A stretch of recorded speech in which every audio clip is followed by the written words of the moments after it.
Hello, friends, welcome back. I've been taking you on a virtual tour of Scandinavia through my earlier vlog posts. After our experiences in Denmark's Copenhagen, the cities in Norway, and Sweden's Stockholm, we are now going to our next destination, Tallinn in Estonia.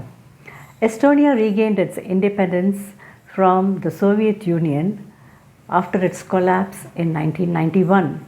Now, Estonia is one of the most economically successful nations in the European Union. The fourth Scandinavian country that we were to visit was Estonia. The capital city is Tallinn. We traveled from Stockholm to Tallinn by a cruise, Baltic Queen.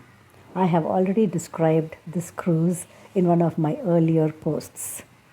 We arrived in the capital and the most populous city of Estonia, that is Tallinn, in the morning and started exploring the city. Tallinn Old Town is one of the best preserved medieval cities in Europe and is listed as a UNESCO World Heritage Site. It is a fascinating hodgepodge of medieval streets and spires, a small city and a safe city.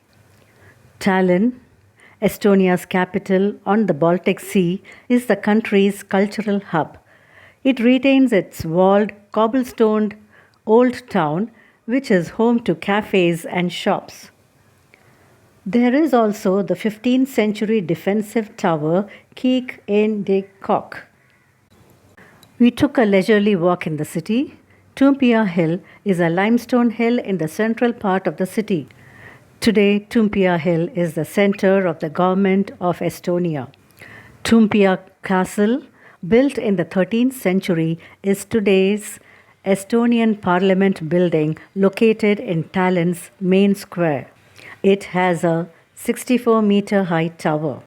This magnificent monument, Alexander Nevsky Cathedral, Tallinn's largest Orthodox cupola cathedral.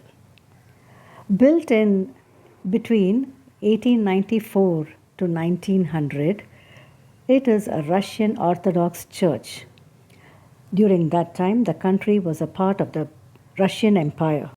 Dome Church, also known as St. Mary's Cathedral, is the oldest church in Tallinn and Estonia. St. Nicholas Church is a 13th century landmark. Danish King's Garden is a park in Tallinn Old Town.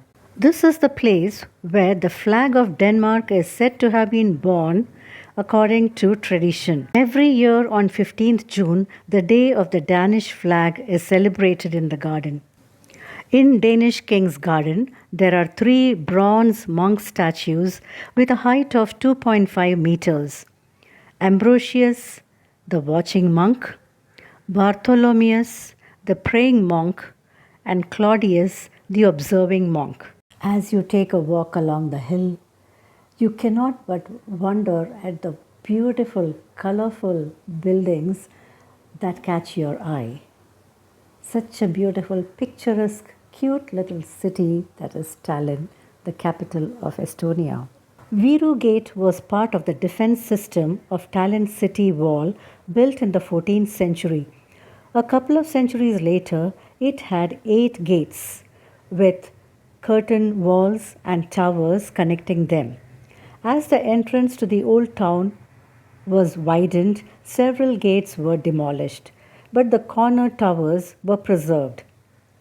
We took a stroll along the cobble-paved, huge, sprawling area with tiny tents and temporary shops lining the entire perimeter with beautiful buildings along its backdrop, mostly hotels and restaurants. Cute restaurants. Then we had the flower shops beckoning us with their colorful blossoms. And of course, we had the metro station. And once again, we came to Viru Turg or Viru Gate, trams on the road. And we came to our restaurant for lunch. We had lunch at a cute little restaurant. It was local cuisine, a simple 3-course meal. I wondered whether I would like it, but you wouldn't believe it. I enjoyed every bit of it. And it was with great satisfaction that we left the lunch place. Tallinn is a very small city. It has the highest number of startup companies per person among all the capitals and larger cities in Europe. It is also the birthplace of many international high technology companies, including Skype, Wise, and Bolt. It was time to bid goodbye to quaint Tallinn and take a ferry to the next country that we were going to visit, which was Finland. Hope all of you had fun along with me in Tallinn, Estonia. So see you soon with yet another interesting blog post. Till then, take care. Bye-bye.